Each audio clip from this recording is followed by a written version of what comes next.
बघा मित्रांनो, पोलीस भरती पेपर 2026 मध्ये विचारलेला हा प्रश्न आहे.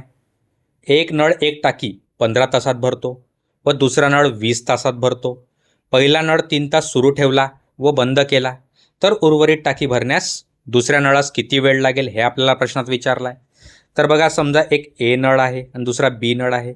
पहिल्या नळाने 15 तासात भरते म्हणते आणि दुसऱ्या नळाने 20 तासात भरते म्हणते. यांचा लसावी म्हणजेच आपल्याला त्या टाकी टोटल कॅपॅसिटी मिळेल. 15 आणि 20चा लसावी किती, तर 60. समजा 60 लिटरची ती टाकी होती. तर बघा, 15 × 15 15 × 60. एका तासात 4 लिटर पाणी भरतो आणि 20 × 20 20 × 3 60. बी एका तासात 3 लिटर पाणी भरतो. तर बघा, आता आपल्याला काय म्हटलं आहे, पहिला नळ 3 तास सुरू ठेवला व बंद केला म्हणते. तर बघा, ए हा एका तासात 4 लिटर पाणी भरतो, तर 3 तास सुरू ठेवला म्हणते आणि बंद केला. तर बघा, 4 तिरी 12 लिटर पाणी भरलं. पूर्ण कॅपॅसिटी किती होती, तर 60 लिटरची होती. 60 पैकी 12 लिटर पाणी एकट्या एनी भरलं, तर उरलं किती, 10तून 2 गेले 8 आणि 5तून 1 गेले 4, तर 48 लिटर उरलं.